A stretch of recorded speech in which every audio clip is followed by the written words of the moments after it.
Welcome to this week's second lecture in EE404.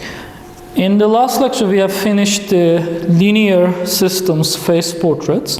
In this lecture, we are going to see how to analyze the phase portraits of nonlinear systems around their equilibrium points using linearized systems. So let us say local phase plane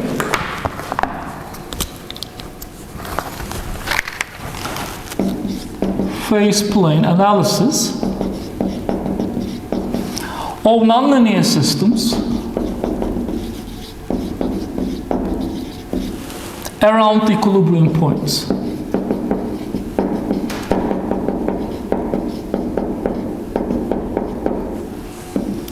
So here, this local adjective is going to be important for us, and I will try to explain its meaning. After we finish this topic, we are going to see also how to draw global phase portraits of nonlinear systems. So this part, I will write the following text. The phase portraits of nonlinear systems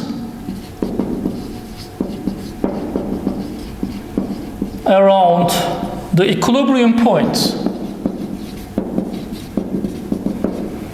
can be determined using linearization.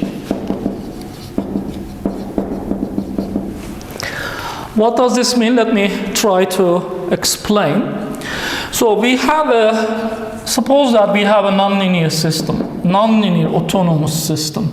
X dot is equal to f of x, and suppose that xc is an equilibrium point of this system. xc is an equilibrium point. We are wondering about the phase plane trajectories of this system around this equilibrium point. I will call this system as system 1. Okay?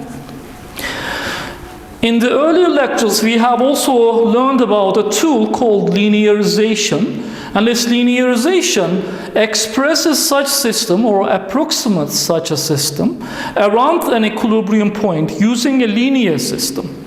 And this system is given as z dot is equal to f times z, and here this z is defined as x minus xe. Okay, that is the origin change. And I will call this system as system 2. Obviously, system 2 is derived from system 1, and therefore it gives us some information about the trajectories of the original nonlinear system. But when can we trust the trajectories of the second system? And when can the trajectories of this second system represent the trajectories of the original system is the topic of this lecture. Okay? So here we are going to write the following. The behavior of S2 around z equals to 0. Remember, this second system has an equilibrium point around at z equals to 0. Okay? And you see here that this z equals to x minus xe. Therefore, according to this coordinate change, we have if z equals to 0, x equals to xe. So here we see that the equilibrium point of this linearized system around the origin corresponds to the equilibrium point of the nonlinear system around x equals to xe. So I have the following figure. So this is x1, x2, and I have an equilibrium point of the nonlinear system here. Remember, we define our new axis z1 and z2 just like this. The origin of the z plane corresponds to xe in the x plane. Okay? So, of course, this is the original nonlinear system, or just nonlinear system, and this is the linearized system. Okay? The behavior of S2 around z equals to 0, which means x equals to xe, determines, or let us say,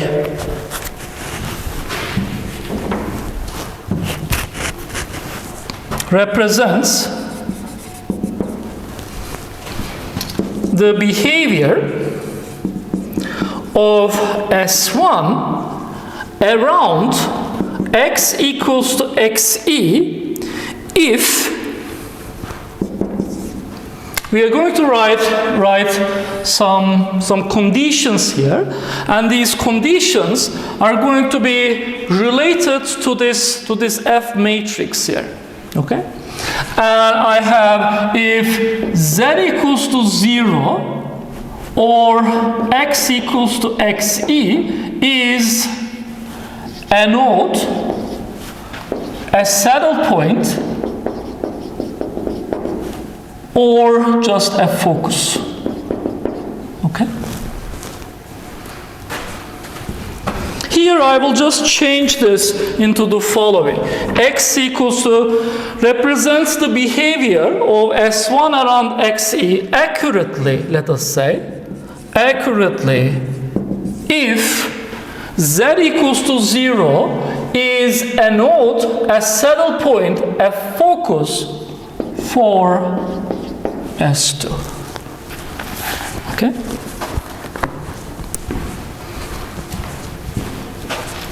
Now let me try to explain this. We know how we can determine the type of an equilibrium point of this linear system by looking at the eigenvalues of F. Okay? And if, for example, both eigenvalues are real and they have the same sign, then we call z equals to 0 a node for the second system. Or if both the eigenvalues are real but have opposite sign, we call z equals to 0 a saddle point for the second system. And if the eigenvalues are complex with non-zero real part, then we call the equilibrium point z equals to 0 a focus for the linearized system. Now here is what we are going to do. So this statement tells us that the behavior of S2 around z equals to 0 represents the behavior of S1 around x equals to xe accurately if z equals to 0 is a node, a saddle point, a focus for S2. Okay?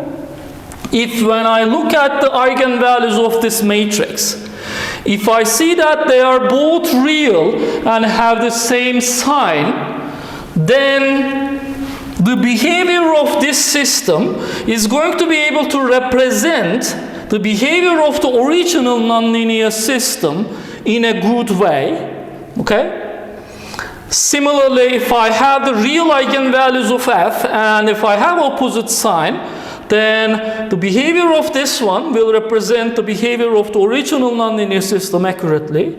Similarly, if this F has complex eigenvalues with non-zero real part, meaning that z equals to 0 is a focus, stable or unstable, then this behavior of this one is going to be able to represent the behavior of the original nonlinear system accurately. Okay? Here is what we are going to say in such a case. If z equals to 0, meaning x equals to xe, is a node, a saddle point, or a focus for S2, then we are going to say the same thing about xe for S1. Okay? then x equals to xe is a node, a saddle point, a focus for S1. Okay?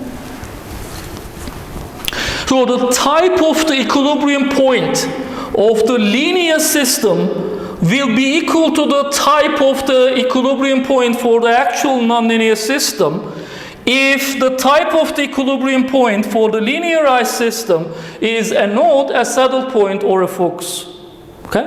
If I have these types, then the equilibrium point, the original equilibrium point of the nonlinear system will have the same type. That is what we are going to say. Okay? Here you see I only exclude one of the types of the equilibrium points, and that is the center. Okay? And there is a reason for that.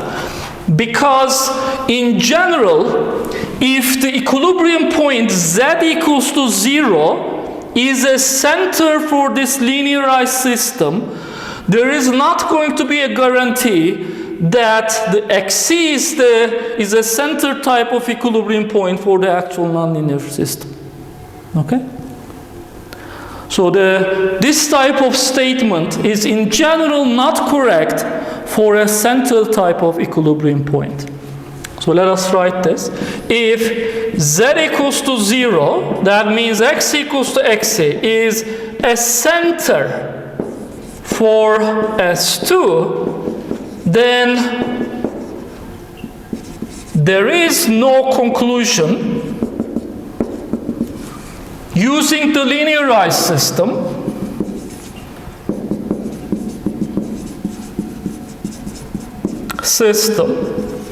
about whether x equals to xe is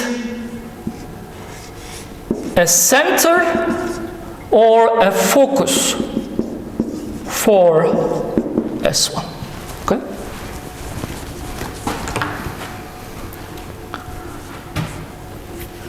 So here we are saying that if z equals to 0 is a node, a saddle point, or a focus, we are fine.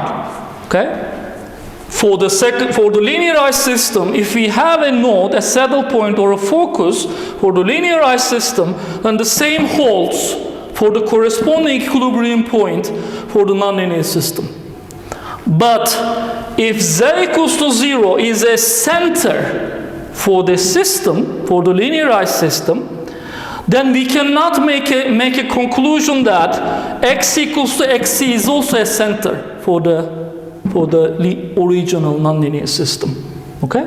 In that case, we have no conclusion, no definitive conclusion about the type of the equilibrium point xe for the original nonlinear system. It can be a center or a focus. Okay? There are still some conclusions there, and it can be a center or a focus. It cannot be a node, for example, but it's going to be either a center or a focus. But which one, we are not going to be able to make any conclusion about that by using the linearized system. We have to use other tools. For example, one can be a coordinate change on the original system. But the linearization will be useless in us being able to make this type of decision. All right? We need to use other tools in order to be able to decide on whether the original equilibrium point is actually a center or a focus for S1. Okay?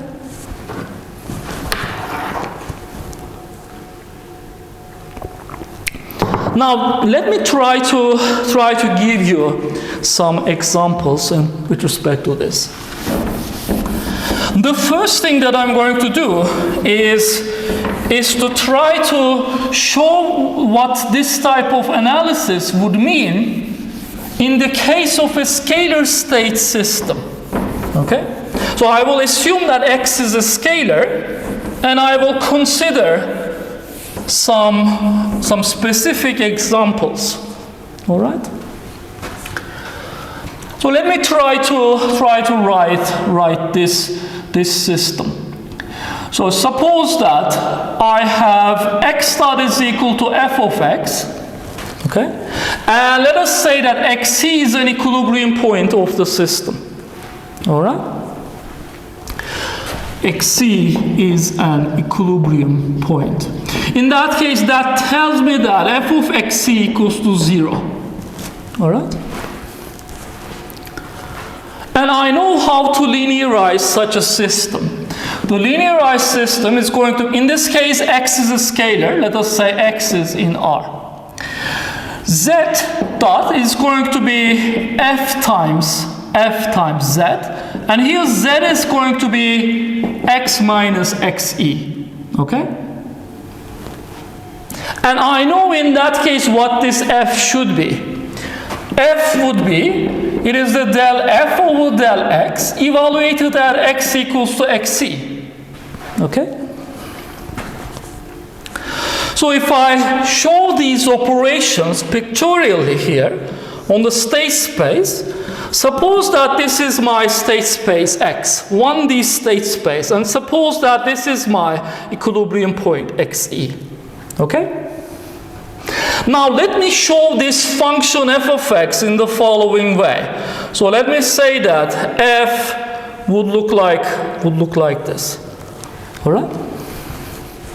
So you see that f passes through 0, that is f of x.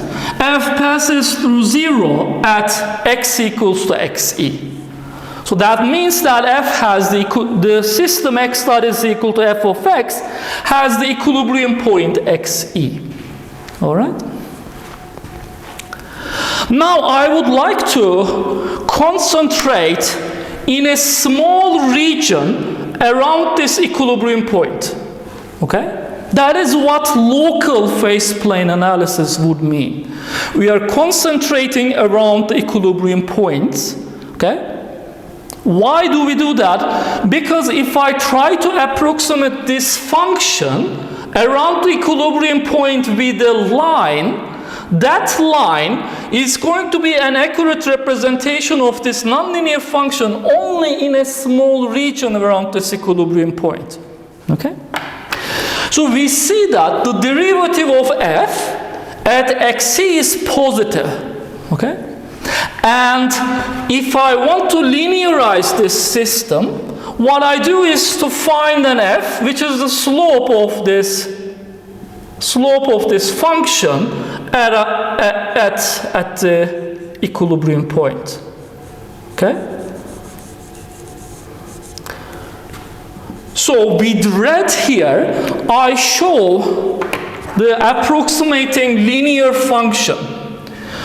What is z here? The origin of z here is this, and z has the same axis like this, and this is, and that is my capital F times z. I show it on this axis. So now I'm going to look at the behavior of the original system and the behavior of the linearized system, which is shown by red, around this equilibrium point. Okay?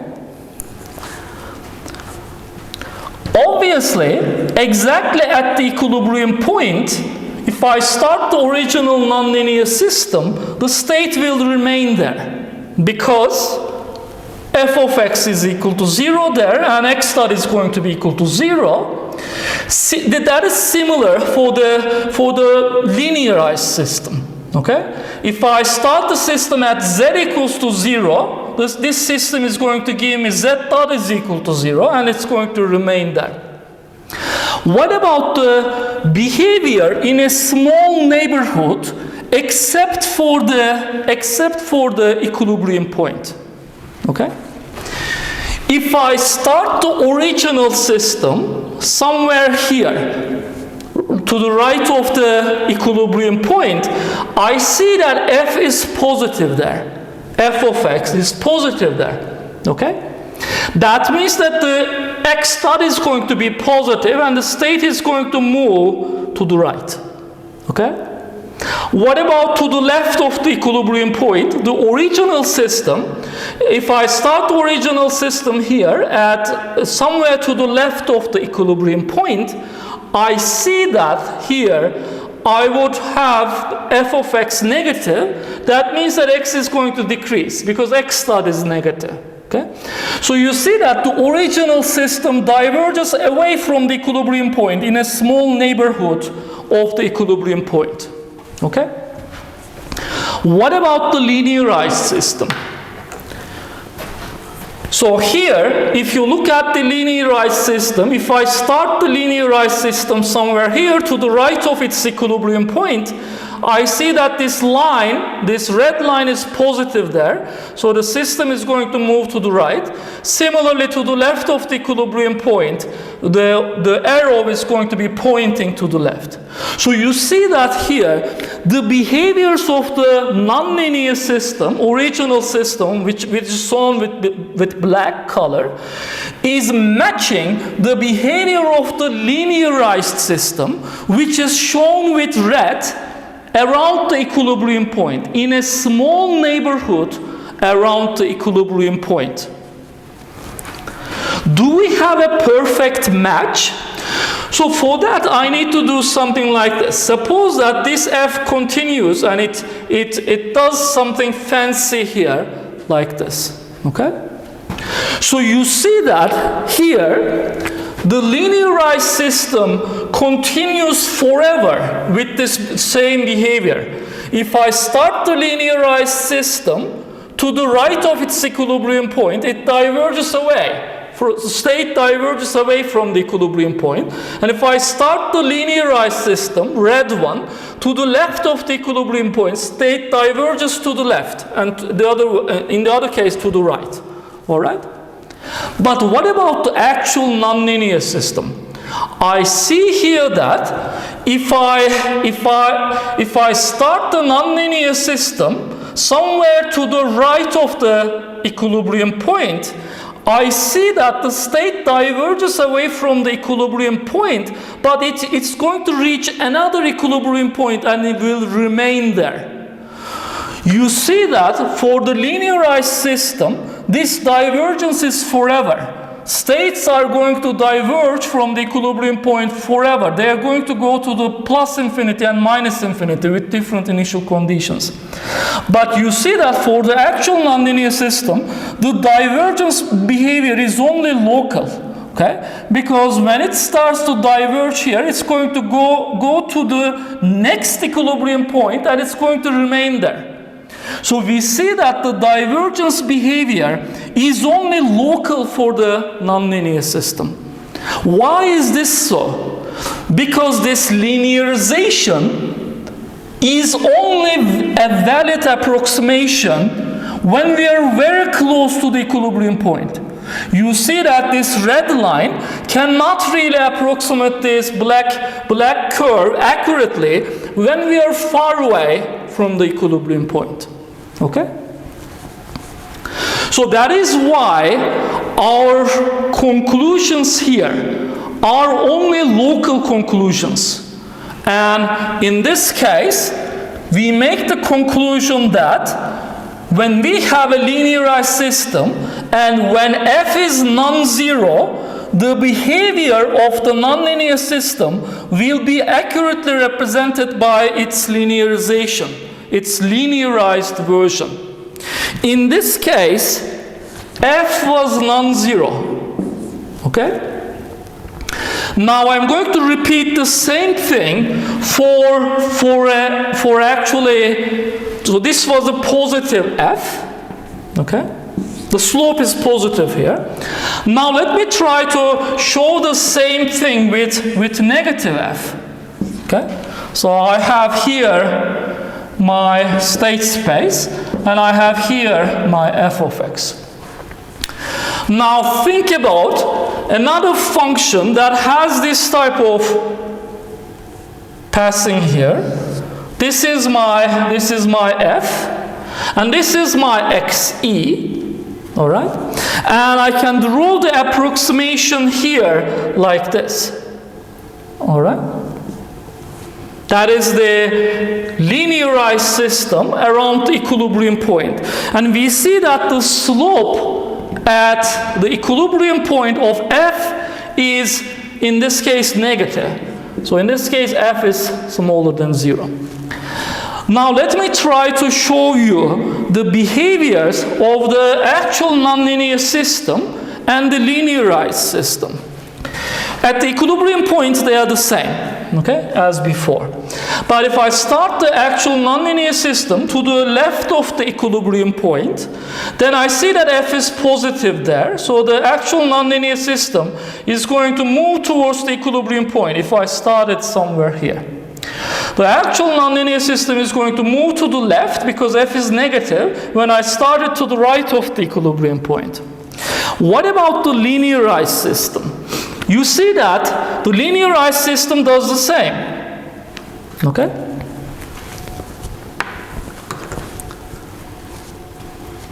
And is the linearized system accurate everywhere? It is definitely not accurate everywhere, because you see that when I start the actual nonlinear system exactly here at the next equilibrium point, the equilibrium point to the left, the nonlinear system will remain there, because it is an equilibrium point of the actual nonlinear system. But the linearized approximate system, it is passing like this, you see that it is going to move to the right, because the linear function f times z is actually positive. There, and the linearized approximation is going to move to the right. So you see here again that in a small neighborhood around the equilibrium point, the behaviors of the nonlinear system and the actual nonlinear system and the linearized system are very, very similar. If I make this interval smaller and smaller, I have almost the same behavior, okay? But far away from the equilibrium point, the behaviors of the linearized system can be very, very different than the behavior of the actual nonlinear system, okay?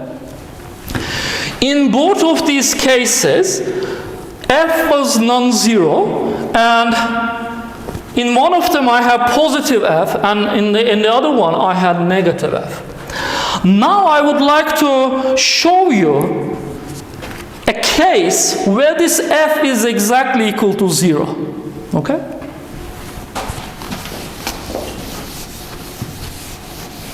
Consider the following system.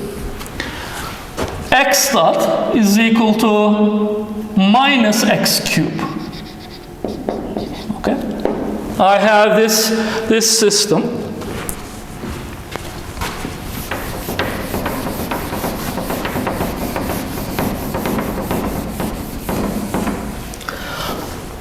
Now it is clear that xc equals to 0 is the only equilibrium point of this system. Now I want to linearize this system around the equilibrium point. Okay? So here I have f of x equals to x cubed. All right? Let us find f. Capital F is del f over del x evaluated at x equals to xc, which means x equals to 0. Okay? Take the derivative, sorry, this is minus x cubed. Okay? So take the derivative of f of x with respect to x, and then substitute x equals to 0. You see that this is going to be equal to 0. Okay? So here our approximate linearized system is z dot is equal to 0z. But that means z dot is equal to 0. Okay? And what is z? Z equals to x minus xc. X minus xc. But xc is equal to 0, so z is equal to x. So I can write this system dynamics as x dot is equal to 0. There is no difference. So I have the actual nonlinear system, and I have its linearized version, which is given like this. Now let us start comparing the behavior of these two systems. That's my state space. And minus x cubed is going to have something like this. Maybe I should show it a little better. So it's going to be horizontal at 0, and it's going to behave like this. Okay? So this is minus x cubed. Now what about the linearized dynamics?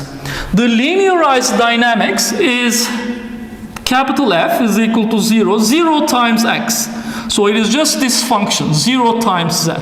All right? So here is the equilibrium point. And the line, approximating line of F, just passes through the origin. And it is the x1, it is the x-axis. All right? Now let me try to compare the behaviors of the actual nonlinear system and the linearized system. All right? So you see that if I start the nonlinear system here, then F is negative. The nonlinear system is going to go to converge, going to converge to the equilibrium point. Similarly here, the arrows are going to be right for the actual nonlinear system. And this is true however small non-zero interval, non-zero length interval I take. However small interval I take here, the behavior of the nonlinear system is going to be like this. If I start the system somewhere around the equilibrium point, it's going to converge to the equilibrium point. What about the behavior of the actual, the linearized system? The linearized system is x dot is equal to 0. So we see that here, wherever I start the linearized system state, it's going to remain there. No convergence at all. All right? So you see that however small interval I choose here, the behavior of the nonlinear system will never match the behavior of the linearized system here. Okay? Why is that? It is because this F is equal to 0. This capital F is equal to 0. When this capital F is either positive or negative, if it is positive, we're going to have something like this. And if it is negative, we're going to have a path like this. When we get a small enough interval, the linearized system will always be able to represent the behavior of the actual nonlinear system accurately. If we make the interval small enough, then we will be able to represent the nonlinear system well enough with the linearized system. But if this derivative is equal to 0, I can here put almost any type of dynamics for the actual nonlinear system. So now consider the following system. X dot is equal to x cubed. This system has exactly the same linearization. In this case, f of x is equal to x cubed, and f is equal to 0. And I have the linearized system, x dot is equal to 0. But in this case, the figure really looks different. X cubed is like this, okay? And the linearization would look the same, of course.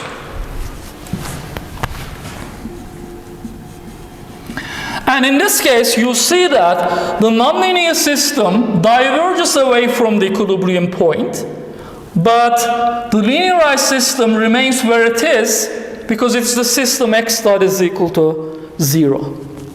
All right? So you see that for the nonlinear system, I have exactly the opposite behavior, but they have the same linearization. They have the same linearized system.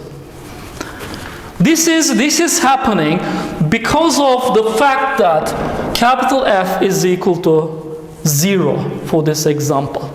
All right? So now let me So these are the cases like, so I have a divergent behavior locally. So this is like a node type of equilibrium point, some unstable node type of equilibrium point for the actual nonlinear system. And here I have a stable node type of equilibrium point for the nonlinear system. For the linearized system, I have the same. Okay? Here you see that the behavior of the nonlinear system is like stable node. I have no oscillations but the direct convergence to the equilibrium point. But in some way, the behavior of the linearized system is like just a center type of equilibrium point. Okay? Of course, here there is no oscillations in 1D, but something being equal, linearization being equal to 0 is going to have the counterpart of real parts of eigenvalues being equal to 0, which is a center type of equilibrium point. Okay? So here I can come up with other dynamics, other behaviors as well. Okay? And the other behavior would be the following. Okay? Sorry.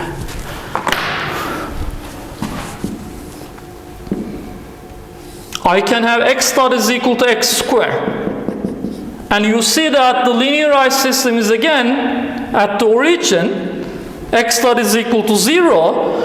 And in this case, this system, the actual nonlinear system, diverges to the right of the equilibrium point, and it converges to the equilibrium point to the left of the equilibrium point. But the linearized dynamic is still gives us just stationary trajectories. If I start the linearized system anywhere, the trajectory is going to remain there. So this type of behavior would happen when we have linearized system or this linear coefficient exactly equal to 0. In the two-dimensional case, we are going to have the counterpart of the eigenvalues, the real part of the eigenvalues being equal to 0. Okay? When we have the real parts of the eigenvalues non-zero, we are going to have node type of equilibrium point, saddle point type of equilibrium point, or focus type of equilibrium point. In these cases, the linearization or the linearized system behavior is going to be able to represent the actual nonlinear system behavior quite accurately when we are very close to the equilibrium point. Okay? But when we have a center type of equilibrium point, we cannot make the same conclusion about the nonlinear system. Because in that case, we have the real part of the eigenvalues exactly equal to 0, and in that case, the actual equilibrium point of the nonlinear system can be a focus or it can be a center still. All right? So I will have more explanations about this, but I would like to first solve a two-dimensional example.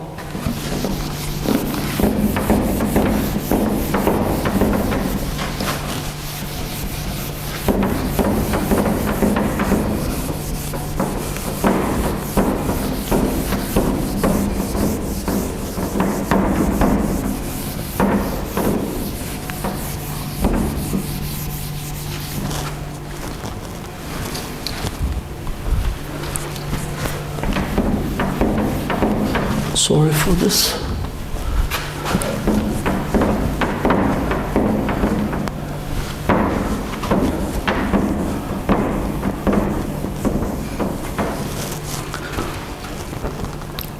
So the example that I'm going to solve is going to be the pendulum system that we have seen before, an autonomous pendulum system.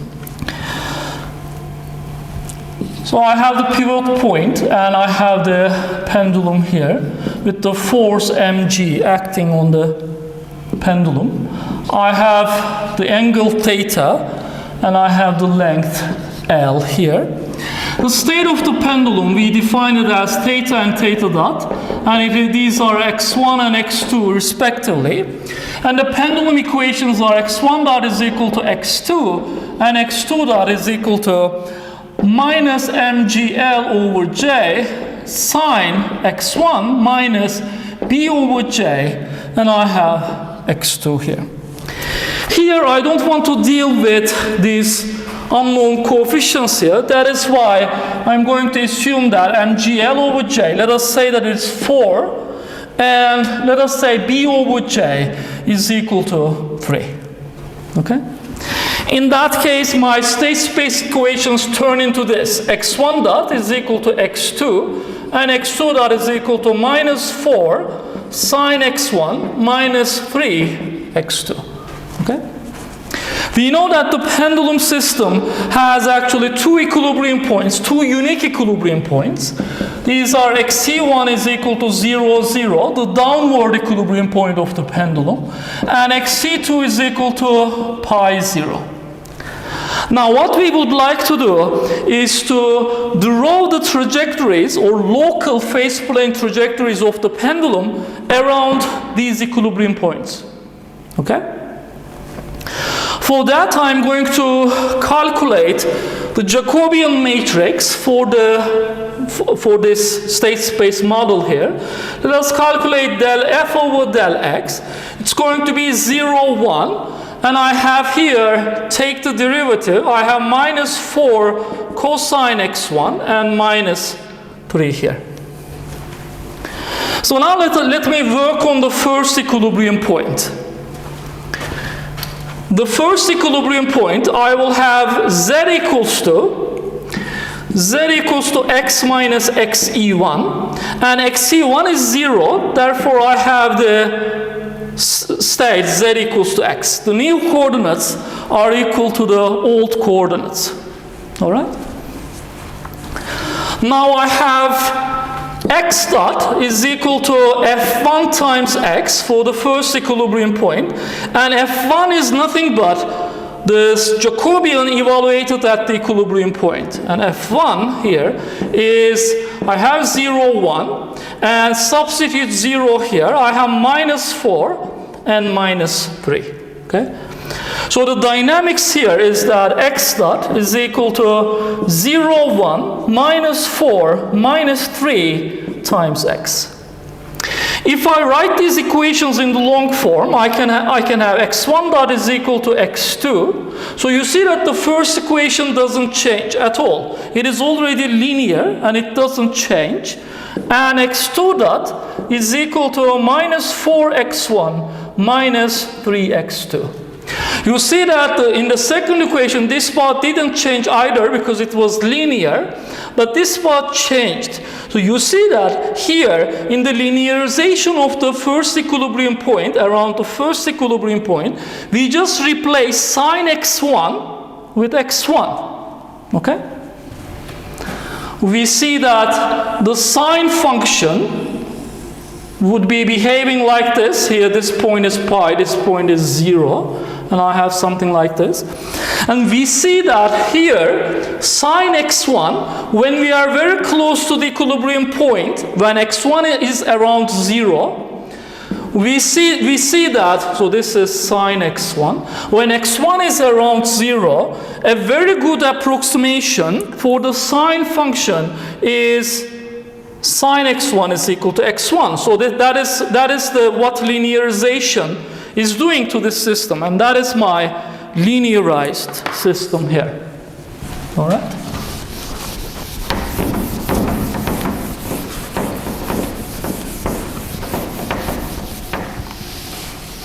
And from this you can guess what the second linearization, the linearization around the second equilibrium point will do that to that sine.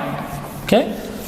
The second equilibrium point is pi 0, so we have to approximate the sine function around pi then, in a small interval around pi. We have a very good approximation there with a line with slope minus 1. Okay? And we are going to see that when we obtain the Jacobian matrix, this is going to be plus 4 around the second equilibrium point. All right? But let us first continue with this one. So I have the state space of the pendulum here. I have x1 here and x2 here. This is my first equilibrium point. Okay?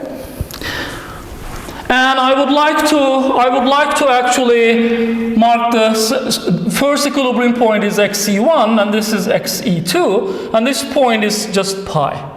All right? We have found the linearized system around the first equilibrium point. Now let us try to find the type of that equilibrium point. And how do I find the type? By just looking at the eigenvalues of that matrix. So Si minus F1 is going to be S plus 3, minus 1, and I have 4 here.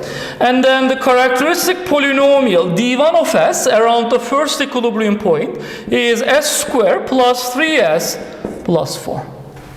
Okay?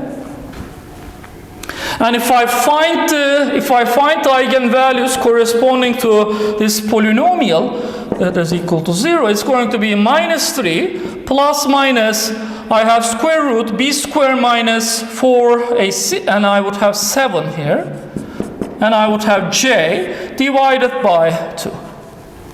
So we see here that the eigenvalues for the first linearized system turned out to be just complex and with some negative real parts.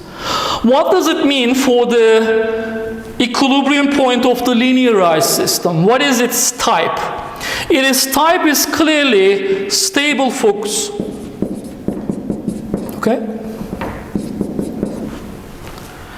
This equilibrium point is stable focus for the linearized system, but we know that if it is a focus for the first system, for the linearized system, then it is going to be a focus for the nonlinear system as well.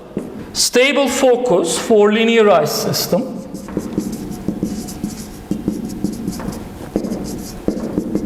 Then that is going to mean that it is a stable focus for nonlinear system. Okay? That means that we are going to have some rotation around the equilibrium point, and the rotations are going to, oscillations are going to converge to the equilibrium point.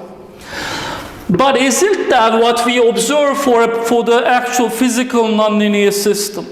We know that if I leave the pendulum from a non-zero equilibrium point, it is going to, around the first equilibrium point, I know that it's going to oscillate for some time, but because of this friction term here, non-zero friction term, B over J, it's going to lose energy and then it's going to converge to the equilibrium point. That is actually a stable focus type of behavior that we are looking for. So I'm wondering about the behavior of the pendulum in a small neighborhood around the equilibrium point, and I have learned that with the linearization, it is going to be a stable focus type of trajectory. But is it going to be a clockwise or a counterclockwise rotation? So I will either draw an oscillation like this, counterclockwise oscillation, or clockwise oscillation. Okay? Here I'm going to do the same thing that I did in the last lecture. I will just take a point on the axis here. Let me say this is the point 1, 0. And then I will substitute it into this equation to calculate x dot. If x is 1, 0, then this is going to be 0 minus 4. What does that mean for the velocity? Velocity is pointing downwards. That means that the pendulum system is rotating clockwise. Okay? So we see that the velocity here is just pointing downwards. All right? So we have a stable focus type of behavior, and this behavior should hold if we are very close to this equilibrium point. Why is that? Because linearization is only accurate when we are very close to this equilibrium point. We see that this line that we are actually replacing the sine function with is actually only accurate in a very small neighborhood around x1 equals to 0. Okay? So that means that this behavior is only valid when we are close to the equilibrium point. Far away, it might be other type of behaviors or other type of trajectories. And that is actually what we are going to see when we analyze the behavior around the second equilibrium point. Okay? If this was a linear system, this type of oscillations would be valid everywhere. Okay? If it was a linear system, with the equations given like this, if I started the pendulum here, then if I started that linearized system here, it would oscillate back to the original downward equilibrium point. But here we are drawing the trajectories of the nonlinear system based on its linearized approximation. That is why this behavior will only be valid in a small neighborhood around this equilibrium point, because linearization is no longer valid when we are far away from the corresponding equilibrium point. Now this finishes the analysis of the trajectories around the first equilibrium point. Now let us go into the second equilibrium. Okay? In that case, I have here z is going to be equal to x minus xe2 here, and that is going to be x minus pi 0. So you see that z now is going to be different than x. It's no longer going to be equal to x. Okay? So I have here z is not equal to x. And actually the origin of z is going to be here, and I will have z1 here and z2 in that direction. Okay? We shift the origin of the state space to the other equilibrium point. And then our dynamics equation is going to be z that is equal to f2 times z. Okay? And what is f2? F2 is the evaluation of the Jacobian at the second equilibrium point. At the second equilibrium point, x1 is equal to pi. That would make this minus 4 plus 4. Okay? So I have 0, 1, 4, and minus 3.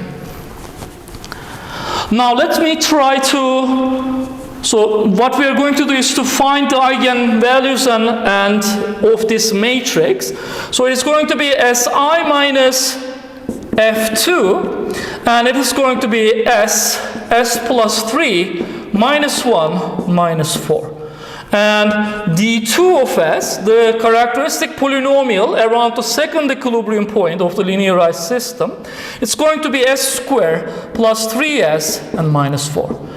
And this is nothing but 4 and minus 1. So I have this one, s plus 4 and s minus 1. So we see that the eigenvalues in this case are lambda 1 equals to minus 4 and lambda 2 equals to 1. So what can you say about the type of the equilibrium point z equals to 0 for the linearized system? I see that both of the eigenvalues of F2 are real and they have opposite sign, meaning that here this equilibrium point for z equals to 0 is going to be a saddle point. Okay?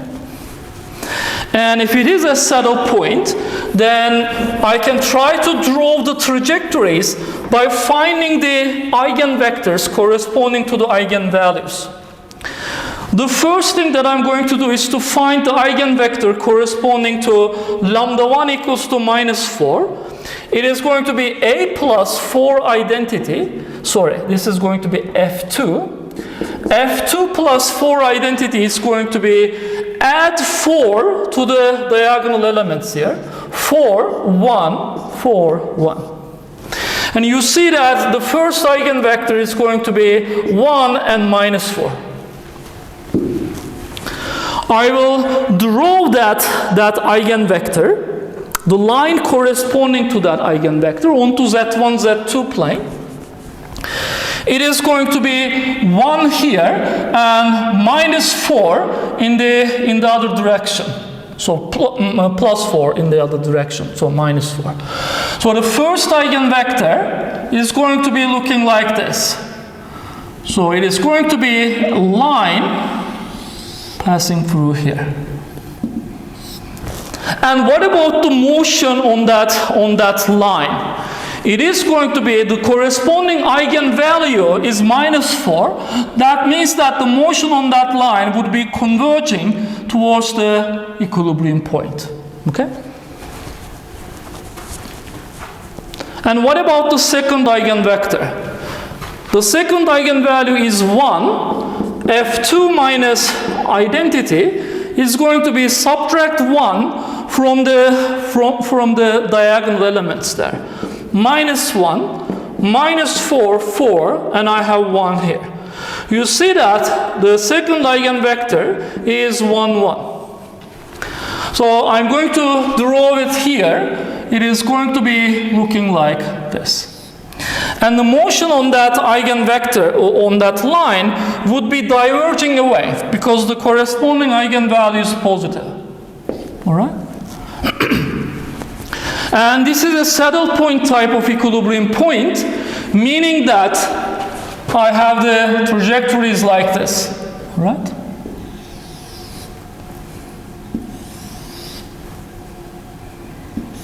So they are going to be looking like this. And here, you have to be, again, very, very careful about interpreting such a figure. Okay? Here, this figure is only valid in a small neighborhood around this equilibrium point. What does that mean? That means that if this system was linear, and if this was its linear dynamics, then the trajectories would be like this at all places in the whole state space. Okay? So what does that mean? For example, what it would mean would be that if I start the system on this line, the states were going to go to infinity on that line forever. Okay? But here, can I say the same thing for the pendulum system?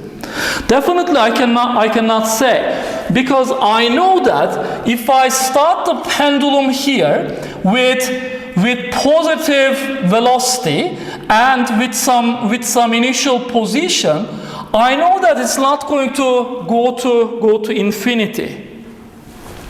Why is that? Because here, what this trajectory is going to, because what this is going to do is that if I start the pendulum with a large velocity and with some initial position, then I know that whatever the pendulum does at the end, it's going to rotate for some time, and then it's going to come back to its downward equilibrium point because of the friction. Okay? Only if the pendulum reaches the upward equilibrium point and it remains there, all of the other type of trajectories will end up at the downward equilibrium point. So then what does this mean, this trajectory going there? The trajectory is definitely going there. So is this going to, if we are not lucky, so that the pendulum does not remain upwards at the end of this, is this going to come back here and it's going to come here somehow? So it's going to come here like this? It is not going to do that actually. But remember, for the pendulum system, there is a replica of this equilibrium point here as well. Okay? So this is the point 2 pi, and there is a replica of this equilibrium point exactly here. That means that this trajectory going from here at some time is going to lose its energy and will come back to this equilibrium point, and it's going to converge to the equilibrium point. So it's going to make a full turn and then we'll come back to the downward equilibrium point. Okay? So you see that this saddle type of behavior, it is not infinitely valid. It stops being valid when we go far away from the equilibrium point. Okay?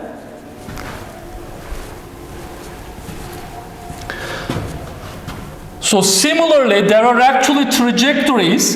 If I start the pendulum with a very, very large velocity, there might be trajectories which would make multiple rotations around the pivot point, and then we'll end up at the downward equilibrium. So there are actually trajectories at the top of this board, and which is going to make motions like this, ending up at the replica of this equilibrium point far away to the right. Okay?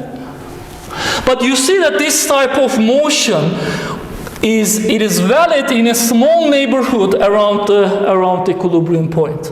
Okay? So this is how linearization can be used to analyze the phase portraits of nonlinear systems around the equilibrium points. Okay? So here actually you see some similarities here. So you see that at some point we have a rotation here like this for some initial conditions, and you see that these rotations are actually matching the directions when I go to the right here. Okay? So these rotations here are matching the saddle point type of behavior here. But I know that this saddle point type of behavior is not going to continue forever. I know that when we get far away from the equilibrium point, these linearizations will no longer be valid, and this is going to do something like this. Okay? So this type of trajectory will fall back to the original equilibrium.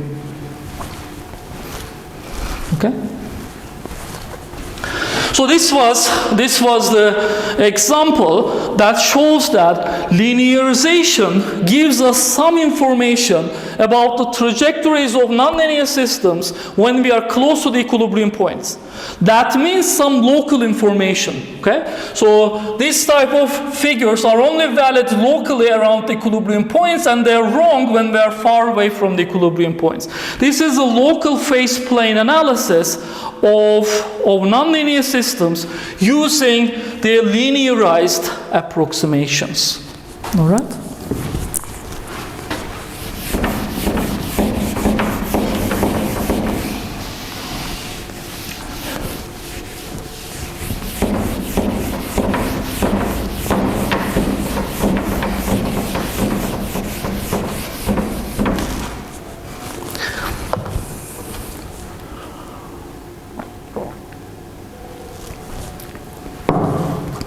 The next example I'm going to solve is going to be in the following form.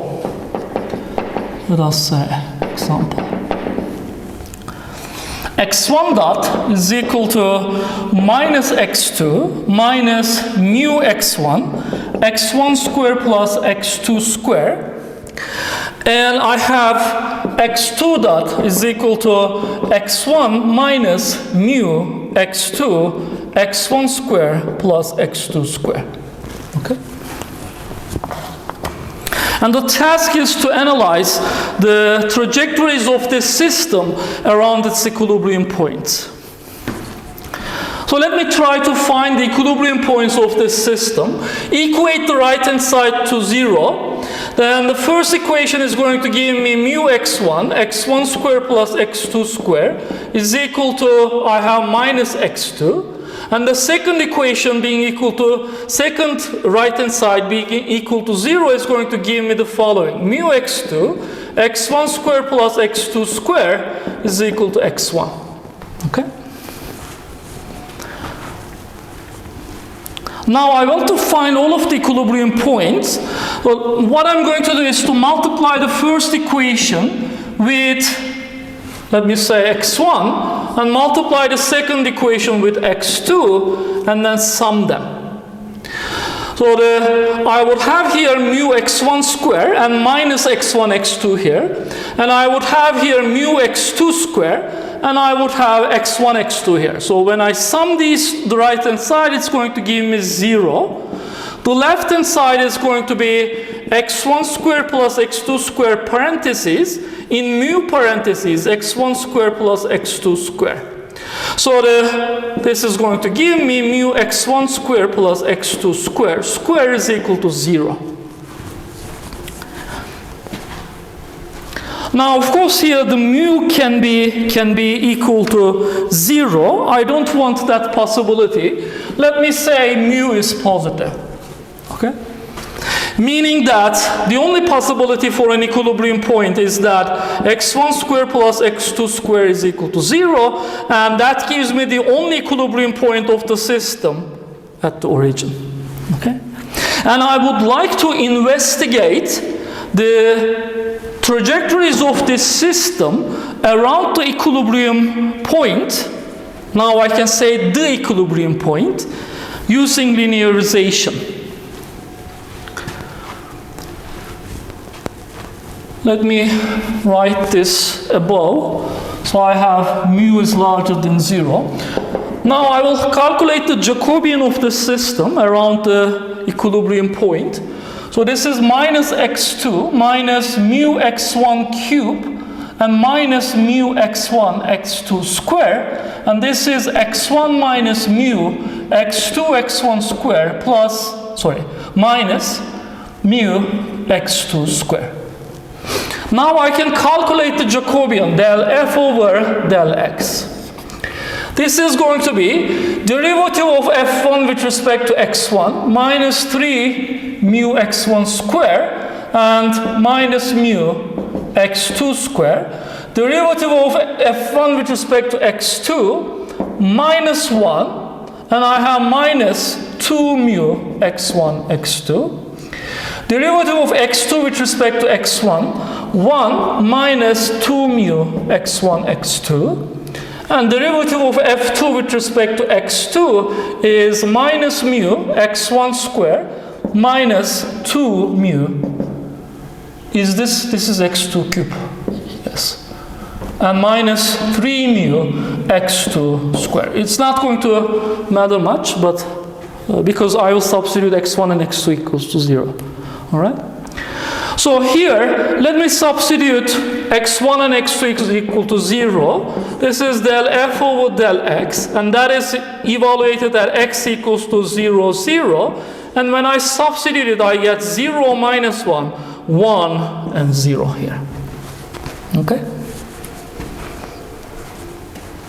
So my linearized system would be defined with the state variable z. It is x minus xe, and xe is 0, so z is equal to x here. So I don't have to use z here, I can just write x. X dot is equal to my system dynamics matrix is this, 1, 0, and I have x. So now let me calculate the eigenvalues of this matrix. So I have a psi minus f is equal to ss1 minus 1. And the determinant of this thing is going to give me d of s is s squared plus 1. So we see that the eigenvalues are lambda 1, 2 are plus minus j.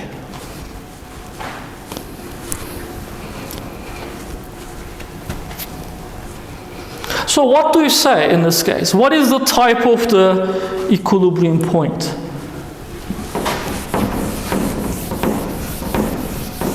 Type of the equilibrium point is center for the linearized system. Okay? XEE is center for linearized system. So it's going to be center for the actual nonlinear system. Do you think I can say that? The text that we have written at the beginning of this lecture tells us that you cannot make a general conclusion like that. Okay? So we cannot, based on this, we cannot say that XC is center for the nonlinear system. No, you cannot make such a conclusion. Why might this be? So why do you think this can be? In the earlier example, we have seen that we had a saddle point which was the saddle point for both the linearized system and the nonlinear system. And we also saw as a focus, which was also focus for both the nonlinear and the linearized system. In this case, we have a center. And I'm telling you that this might not hold for the nonlinear system. We have a center for the linearized system, and we are going to see that it's not going to hold for the nonlinear system. We will see that this equilibrium point, sometimes it might be a center for some systems, but we're going to see that for this specific example, it's not going to be center. Okay? Why is this happening? It is again because of these zero derivatives. In this case, the real part of the eigenvalues are equal to 0. Okay? So remember our approximation. X dot is equal to f of x, and for representing this system, or for linearizing this system around XE, we use something called Taylor series expansion. Okay? So this was a Taylor series expansion is exact when I use all of the terms.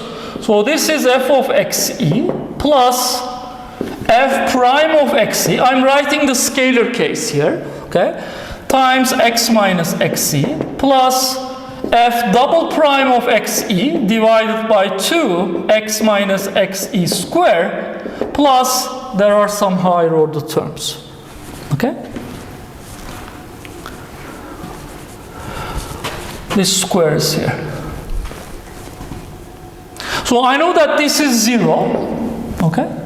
So I have x dot is equal to f prime of xe, x minus xe, plus 1 over 2 f double prime of xe, x minus xe square, plus this is going to continue like this.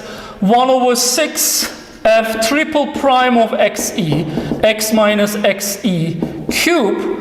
And if I continue with the k term, it's 1 over k factorial, f to the kth order derivative evaluated at xe, x minus xe to the power k, and it's going to continue until infinity. There is an exact expression there, okay? If all of these derivatives are defined, of course. If the function is not differentiable at some order, then I cannot write this. So here, in this expression, there is this assumption that f is infinitely differentiable. All right? Now let me think about this. So suppose that we are very, very close to the equilibrium point. Suppose that x is very, very close to the equilibrium point. Meaning that suppose that x minus xe is infinitesimally small. If x minus xe is infinitesimally small, then this term is going to be like epsilon, and this term is going to be like epsilon square, okay? And this is epsilon cube. If this derivative is non-zero, then I can be sure that when I make epsilon sufficiently small, then this approximation is going to be very good.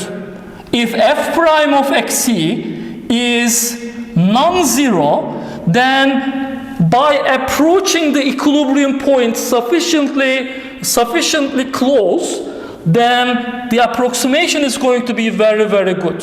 Okay, this is my linearized approximation actually. But what happens if f prime of xe is equal to 0? If this is equal to 0, then this term is going to be non-existent here. And when I neglect all of these terms, I will not be able to do a very good thing here. these terms, when f prime of xc is exactly equal to 0, in that case, higher order terms would determine the behavior of the system. Okay? If the first order derivative is equal to 0 in the scalar case, the higher order derivatives will start to determine the behavior of the system. When this is non-zero, the higher order terms will be negligible if we get sufficiently close to the equilibrium point because of this epsilon, epsilon square, epsilon cube thing. Okay? But if this term is equal to 0, these higher order terms will always be important. That is why a derivative being equal to 0 or real part of the eigenvalues being equal to 0 is really important. Okay? This is one explanation. The other explanation, which I can use on a second order system, is as follows. This linearized system, okay, this is complex plane. Linearized system has some eigenvalues. And I know that these eigenvalues are approximate quantities. They are belonging to the linearized system, which is approximate, which is obtained by neglecting all of these higher order terms. Okay? So this is my lambda 1 and lambda 2. If we are sufficiently close to the equilibrium point, then these higher order terms will be negligible, but they are going to be able to perturb these eigenvalues just a little bit. Okay? But since this perturbation is small, if these eigenvalues are in the left half plane, meaning that the equilibrium point is a stable focus, these eigenvalues will not be able to change their half planes here. Okay? Small perturbations caused by these higher order terms will not be able to change the place of these eigenvalues a lot. They are going to move infinitesimally, but they are not going to go far away. They are not going to be able to pass here. So infinitesimal perturbations of these eigenvalues will not be able to make these eigenvalues have positive real parts. Similarly, if these eigenvalues are like this, if these are not my eigenvalues, if this is lambda 1 and if this is lambda 2, in this case I have a saddle point, and infinitesimal perturbations of these eigenvalues caused by the higher order terms when we are close to the equilibrium points will not be able to change the place of these eigenvalues a lot. This eigenvalue with an infinitesimal perturbation will not be able to go to the left half plane, changing the type of the equilibrium point from a saddle point to a stable node. Similarly, this eigenvalue will not be able to go to the other side with an infinitesimal perturbation. Okay? So this is the case of saddle points and stable focus or unstable focus. So suppose that the eigenvalues are here. So I have stable node in this case. Both of the eigenvalues are real and they have the same sign. In this case, infinitesimal perturbations coming with these higher order terms will not be able to change the place of these eigenvalues and will not be able to cause them to go to the other side, making this, or will not be able to make one of them go to the other side. So it is not going to be able to convert this node type of equilibrium point to a saddle point type of equilibrium point. Infinitesimal perturbations will not be able to do it. But what happens when the eigenvalues of the linearized system are like this? Exactly on the imaginary axis. In that case, infinitesimal perturbations of these eigenvalues caused by the higher order approximations here can make these eigenvalues go to the right or to the left. making the center type of equilibrium point as stable focus if they go to the left with the perturbations, or an unstable focus if they go to the right with the perturbations. Okay? That is the reason of our uncertainty that we get when we have a center type of equilibrium point. Because in center type of equilibrium point, even infinitesimal perturbations of the eigenvalues, which are going to determine the exact nonlinear behavior of the system, such infinitesimal perturbations can make these eigenvalues go to the left or to the right, pass to the left or pass to the right, or remain where they are. They might be perturbed like this, remaining on the imaginary axis. Okay? So because of the sensitivity of the eigenvalues in the center type of equilibrium points, we cannot make a definitive conclusion about the type of the equilibrium point for the actual nonlinear system. Because in the linearized system, we cut these higher order terms. These higher order terms, we are assuming that they are small, and when we are close to the equilibrium point, they might be infinitesimally small. But if this term is equal to 0, or if the real parts of this term is equal to 0, as in the case in our example, these infinitesimal terms might actually change the place of the eigenvalues to the left, to the right, or they might remain on the imaginary axis, which causes some uncertainty in the type of the equilibrium point in the actual nonlinear system. Okay?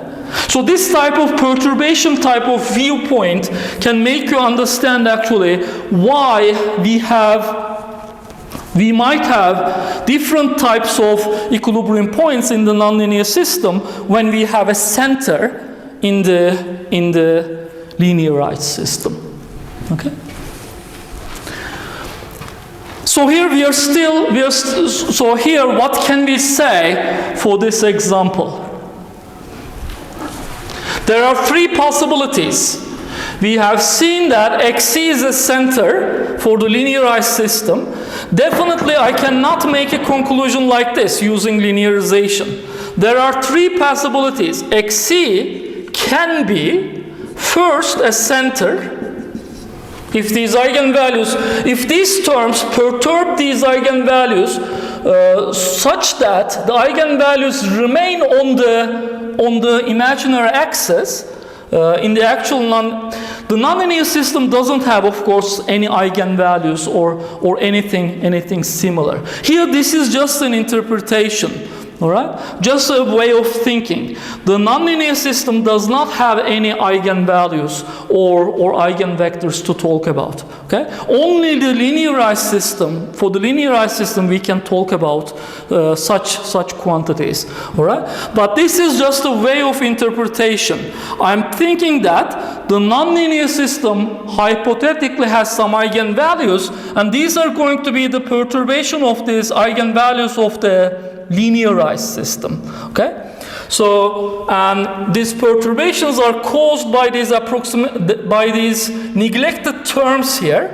And in the case of a center in the linearized system, if these neglected terms perturb these eigenvalues so that they still remain on the imaginary axis, XE can be a center. Or if the perturbation puts them to the left, then it can be a stable focus, or it can be an unstable focus. If these neglected terms would bring these eigenvalues to the right, then it can be an unstable focus for the nonlinear system. So how can I be sure? Definitely, the answer doesn't lie in the linearization. I have to give up this analysis methodology in order to be able to make a definitive conclusion about these possibilities. All right? So I have to use another way to analyze the trajectories of this system in order to be able to come to a definitive conclusion about these possibilities. All right? And what can be such a strategy here? So here you see some terms like x1 squared plus x2 squared. When you see such terms in a system, you have to immediately suspect that making a coordinate change, making a specific coordinate change, might make things much easier to analyze here. And what might be that coordinate change? x1 squared plus x2 squared, what is that? It is, of course, polar coordinates in this case. Let us say x1 is equal to r cosine theta, and x2 is equal to r sine theta. Let us try to pass this system into polar coordinates. Okay?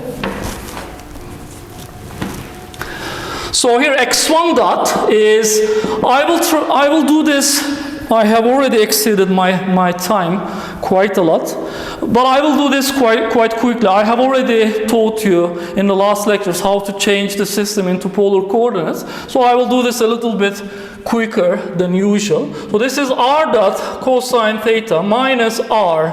I have sine theta dot, and x2 dot is equal to r dot sine theta plus r cosine theta dot. And if I write x1 dot using this equation of the system here, minus r sine theta minus mu r cosine theta, and this is nothing but r squared. Okay? x1 squared plus x2 squared. Remember, r is square root of x1 squared plus x2 squared. So this is r squared, which is going to bring me r cubed here. All right? And this is r cosine theta minus mu r sine theta, and this is going to bring r squared, so this is r cubed. Well, now, in order to be able to find r dot, I'm going to multiply the first equation with cosine theta, second equation with sine theta, and then I will sum, which is going to give me, these terms are going to cancel, and these terms are going to give me r dot. And I see here that these terms are cancelling, and these terms, they are giving me minus mu r cubed. Okay? And if I do the same thing with coefficients minus sine theta and coefficient cosine theta here, then I see that these terms are going to cancel, and I get r times theta dot, and that is equal to, now I would have this as r, and the other terms are going to cancel. So this is theta dot is equal to 1, and r dot is equal to minus mu r cubed. All right? So now what can you say about this equilibrium point? R is always positive except for at the equilibrium point. Okay? R is always positive except for at the equilibrium point. That means that since mu is positive, r dot is always negative. R dot is always negative except for at the equilibrium point. That means that r is going to get smaller and smaller. If I start here, you're going to go towards the equilibrium point by rotating. And what is the rotation direction? Theta dot is equal to 1. That means that our angular speed is 1 radians per second. It is positive. And that means that we're going to turn in counterclockwise direction. So this is my trajectory in this case. What is the rotation in the linearized system?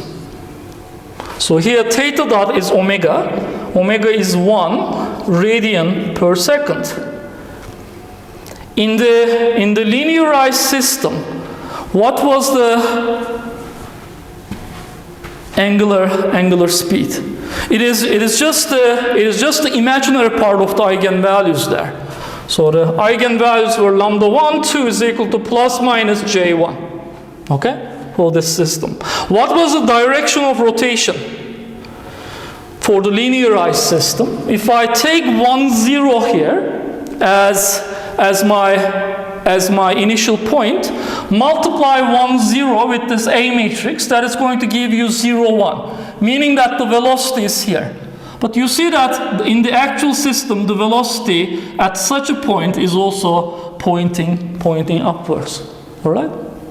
So the linearized system cannot give us any idea about actually the stability of the oscillations or their divergence or their convergence, because the real part is exactly equal to 0, but the linearized system would still give us a very good information about the rotation speed, angular velocity, and the rotation direction. Why is that? Because even if I perturb these eigenvalues infinitesimally, their imaginary part, which determines the frequency of oscillations and the direction of oscillations, would still remain same. Okay? Infinitesimal perturbations of these eigenvalues can make them go to the left, go to the right, but it cannot change the non-zero imaginary part very much. The non-zero imaginary part will remain almost the same with infinitesimal perturbations. Okay? That is why this system is still not useless, but it is useless in some aspects, determining the stability of the oscillations. So what can we say as a result here? In this case, XE, the origin, is a center for the linearized system. And what is it for the actual nonlinear system? Is a stable focus for the nonlinear system. Okay? So we see that the linearization is a useful tool, but you have to know its limitations in order to be able to interpret the results. So sorry for this long lecture. It was probably too long, but I wanted to make everything connected, so that I present all of the ideas here. So this finishes this lecture. We have seen the use of linearization in investigating the trajectories of the nonlinear systems around equilibrium points. So this was a local investigation.